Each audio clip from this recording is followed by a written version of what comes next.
Во ова издание. Прв работен понеделник за федералните работници после привременото отворање на владата на САД. Колкави се шансите да не дојде до повторно затворање? Позитивни најави од НАТО земјите за ратификацијата на пристапниот протокол за Македонија. Очекувањата се дека процедурата ќе биде брза. Светите крави во Индија шетаат слободно по полињата и веќе стануваат проблем за фармерите. Ќе ви кажеме зошто. Останете со нас. Добро вечер. Ова е ТВ журналот Newsflash на гласот на Америка на македонски. Јас сум Тоше Огњанов. Полни метроа, раздвиженост низ центарот. Таква е сликата за Вашингтон во првиот работен ден неделава, откако во петокот падна договор за привремено отворање на владата на САД. Но колкави се шансите оваа слика да остане и после рокот од 3 недели? Повеќе за ова во вестите што следат. Председателот Доналд Трамп за Wall Street Journal истакна дека уште едно делумно владино затворање е на маса, ако не ги добие парите од Конгресот да го изгради зидот со Мексико. Тој изјави дека има помалку од 50% шанси конгресните преговарачи да постигнат договор за финансирање на јужната граница, што би бил прифатлив за него. Председателот истакна дека има добри луѓе во меѓупартискиот преговарачки тим, но сепак изрази сомневање дека ќе прифати помалку од 5,7 милијарди долари, колку што бара за финансирање на зидот. Лидерот на опозицијата и самопрогласен привремен председател на Венецуела, Хуан Гуаидо, повика на дводневни масовни демонстрации во текот на оваа недела.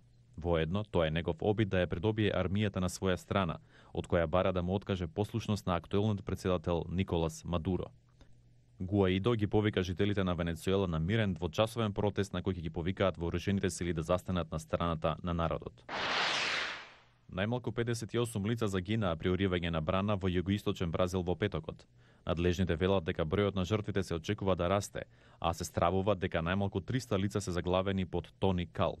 Спасувачките операции вчера кусо беа прекинати поради најава за можно уривање на друга брана, па тамошните жители беа евакуирани додека траеше обезбедувањето на браната. Браната, поседувана од рударска компанија, се урна во петокот и поплави стотици рудари за време на нивната пауза за ручек. Земјите членки на НАТО најавуваат дека нема да губат време. Даваат ветувања дека во најкосможен рок ќе го потпишат протоколот за зачленување на Македонија во Алијансата. Очекувањата се дека процесот ќе трае 10 дена. Владимир Мирчевски има повеќе. За 7 до 10 дена ќе биде потпишан протоколот за пристапување на земјава во Алијансата, што е фаза која е на чекор до полноправно членство. Дел од клучните НАТО сојузници туркаат процесот да се заокружи побрзо, на што меѓу другото и се должи скусувањето на можните временски рокови. Деновиве, дали ќе биде оваа недела, ќе то знаеме денес утре, можеби почетокот на идната, ќе се потпише пристапниот протокол за нашето членство, кој што ќе оди повторно на дебата и на прифаќање во грчкиот парламент, и со тој чекор ќе се заврши еден процес, ќе влезат амандманите на уставна сила, ќе влезат договорот од Преспа во сила, и се надевам дека многу брзо нашите пријатели по ратификацијата во Грција ќе почнат, Лина спомна на пресконференцијата дека Литванија веројатно ќе биде една од првите што после тоа ќе го ратификува протоколот. Ние ќе се добиеме едно столче, кое што е важно, нема да се зборува за нас на масата, а ние да сме надвор пред вратата. Дел од земјите членки веќе јавно порачуваат дека нема да губат време и дека се подготвени веднаш да го потпишат и што е можно побрзо да го ратификуваат пристапниот протокол. Литванија ќе биде меѓу првите што ќе го ратификува пристапниот протокол, а можам да кажам дека веќе сега сме подготвени да го потпишеме протоколот за ваше пристапување во НАТО. Треба да продолжите со реформите во борбата против корупцијата, судството. Сите знаат што треба да правите и наша задача е да ви помогнеме во тоа. Очекувањата се дека веќе на наредниот состанок на НАТО министрите за одбрана закажан за средината на февруари, Република Северна Македонија ќе седне на иста маса со останатите сојузници, а дека правото на глас ќе го добие со полноправното членство најдоцна за една година од сега. За гласот на Америка, од Скопје, Владимир Мирчевски. Луѓето низ светот имаат проблеми од секаков вид. Некаде тоа се кучињата скитници, а во Индија луѓето мака мачат со кравите скитници. За ова со индиските фармери разговараше Анџана Пасрича.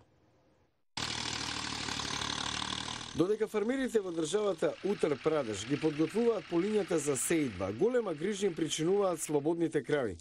Тоа е причина што на овој фармер во Аптур најголем дел од денот работата му ги брка кравите од неговиот посет. Стои да посадам го јадат. Особено е тешко зашто сме многу блиско до патот.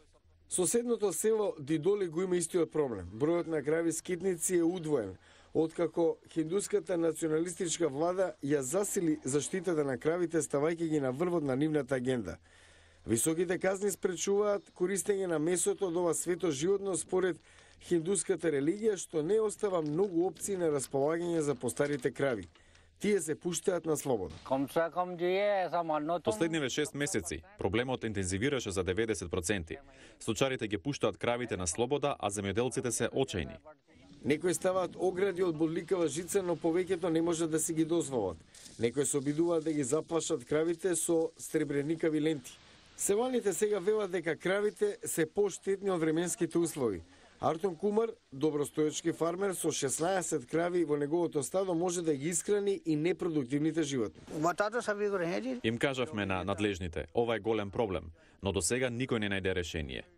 Добротворните организации отвориле за солништа за кравите, но капацитетите се преполни. Секоја влада има право да спроведува своја политика врз база на религијата и верувањето, но мора да биде и свесна за импликациите. Не можете да го ставите товарот врз фармерите, зашто апликациите за други општествени сектори ќе пропаднат. А владата ветува дека нема да прави компромис по прашањето за заштита на кравите. Но доаѓаат нови избори, фармерите се лути што никој нив не ги штити. Статистиките во САД покажуваат дека повеќе од 1/3 од жителите на Детройт живеат под прагот на сиромаштијата. Една жена се обиде да им помогне на тие луѓе, а за неа ќе не раскаже Ануш Аветисјан. Секоја недела стотици бездомници одат на улицата Ховард во Детройт за да земат свежа и топла храна. Изминативе 6 години Нахит Ајуп е таму за да им донесе се што им треба. Ги носам внуците за викенд, бидејќи боновите за храна што ги добивам се доволни само за еден. Оваа храна овде навистина е од голема помош. Нахит Ајуп вели дека средбата со бездомник ја инспирирала да почне непрофитна организација за помош на овие лица. Многу често кога излегував од работа во лифт среќавав еден ист човек во инвалидска количка. Еднаш му реков многу злобен коментар, велејќи му да оди и да најде работа. Кога го тргна ќебето со кое беше покриена количката, сватив дека нема нозе, се застрамив, не можев да престанам да мислам на него. Нахит ја напуштила незината многу добро платена работа во маркетинг во медиумскиот бизнис во Детройт и со сопствени пари почнала да храни бездомници. Од оваа кујна доаѓаат љубовта и страста. Таа трошела околу 300 до 400 долари на храна секоја недела. Прво ја користела за штедата, потоа ги продала незините вредни работи, но никако не можела да престане тоа да го прави. На крајот одлучила да основа непрофитна организација кон која се приклучиле многу волонтери да ја помагаат во кујната. Храната е благослов, таа е лек за душата, без неа нашиот систем не може да преживее. Секој може да дојде во ситуација да бара храна. Навистина, никогаш не знаете. Нахит не сака да престане да подготвува храна за бездомниците. Се надева дека ќе изгради за солниште и оти ќе почне да им помага на луѓето да најдат работа. Планира да отвори клиника за бездомни жени и деца. Мојот совет е, кога ќе видите бездомник, да застанете и со него да поразговарате. Ќе видите дека нема разлика меѓу вас. Тие се нечиј сопруг, сопруга, нечие дете. Иако Нахит не може во целост да го реши проблемот со бездомништвото во Детройт, таа сепак го прави животот многу подобар за многумина. Го гледавте Ньюслеш на Гласот на Америка на македонски. Јас сум Тоше Огњанов од студиото во Вашингтон. Имајте пријатна вечер, се гледаме утре.